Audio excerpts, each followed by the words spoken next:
Hello everyone. In this presentation, I will be presenting Christine Sun Kim, a deaf Korean American artist who has turned the politics of sound into a rigorous and playful art practice. In her work, she asks, who owns sound? Who gets to make meaning with it? And how can the visual embodiment change the way we listen? Christine Sun Kim was born in 1980 in Orange County, California. She was born mostly deaf and grew up in a signing household with her first language being American Sign Language or ASL. Today, she lives and works internationally, with her practices moving between drawing, video, performance, installation, and public mural. These mediums allow her to treat sound as a social, visual, and physical phenomenon rather than only an auditory one. In Kim's early years, she attended Rochester Institute of Technology for her bachelor's in arts, which she received in 2002. Then, in 2006, she earned her master in fine arts from the School of Visual Arts in New York, followed by another master's in fine arts with a program focusing on sound and design at Brad College in 2013.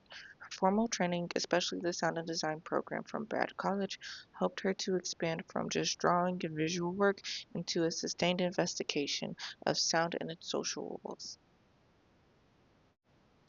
Christine's work treats sound as more than a vibration that we hear. She frames it as a language with hierarchy, etiquette, and power. She uses techniques involving graphical notation such as pie charts, subtitles, captions, score-like drawings, performance with interpreters, large-scale public murals, and large-scale public murals.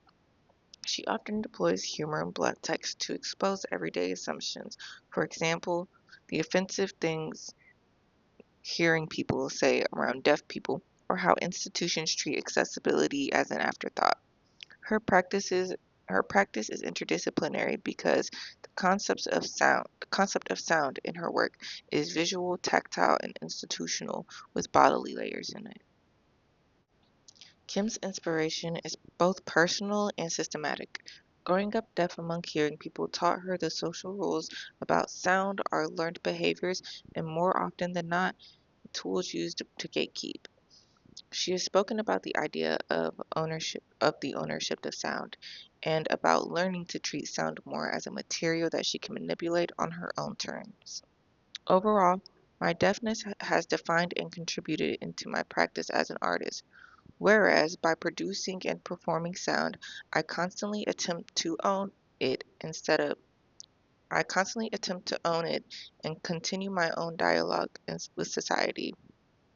She's also inspired by visualizations, for instance, W.E.B. Du Bois's data portions, or ASL grammar and rhythm, and by energies of public life that make sound meaningful. Christine Sun Kim has had a major cultural impact by bringing deaf perspectives into high-profile conversations about sound art, reshaping how museums reshaping museums' accessibility practices, and helping broaden what institutions consider to be sound. She is included in major institutional shows such as the MoMA Sound Exhibition and even the Whitney hosting her mid-career survey. This all signals that her work has moved from a niche conversation into the mainstream contemporary art world, changing who is represented and how sound is presented. In her 2019 piece, Shit Hearing People Say to Me, Kim uses charcoal and paper to create a pie graph representing different remarks she has been told by hearing people. Each slice is a different comment or remark that she has been told, creating a data pool in which that turns microaggressions into stark graphics.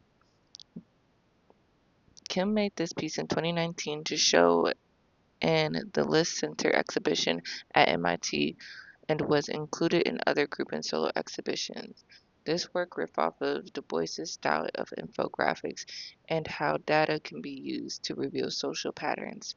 Here, the data presented is personal, capturing the everyday verbal abuse and mistreatment deaf people face. This piece uses a format and tone to make the audience both laugh and feel uncomfortable, which is an effective strategy to reinforce reflection in the audience. In Kim's 2024 piece, Ghosted Notes, a large site-specific mural, which is a public work that uses Kim's signature visual notation and text to animate the side of a building. Originally commissioned and shown in 2024 at the Henry Art Gallery in Seattle, also recreated for her mid-year survey shown by held by the Whitney. This mural realizes the idea of missing sound, ghosted or missing sounds, using public walls to become sites where sound is absent but made visible. She does this by placing notations and language in architectural spaces. By doing this, Kim forces the public to reconsider what is audible and who is invited into public soundscapes.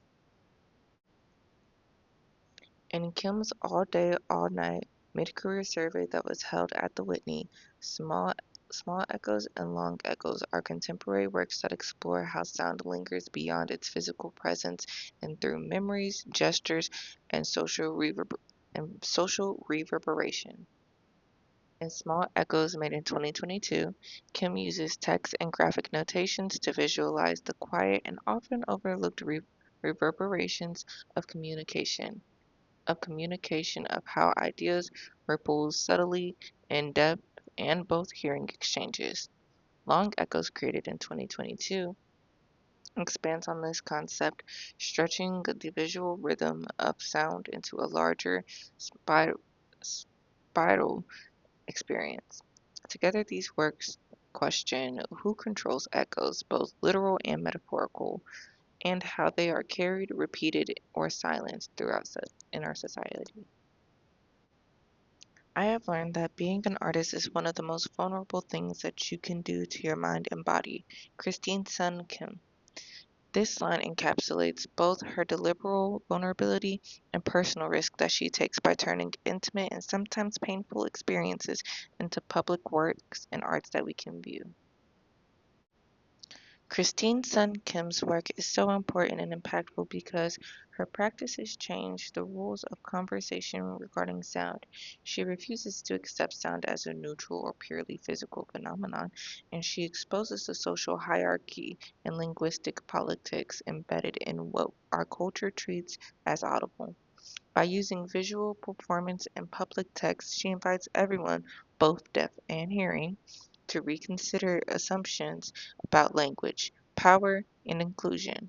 Her work is a model for how art can both be conceptually rigorous but also readily accessible. If you would like to dive a little bit more into Christine Sun Kim's work or life, I've included several links. First one being her artist website, second one being her all day, all night survey that was held at the Whitney.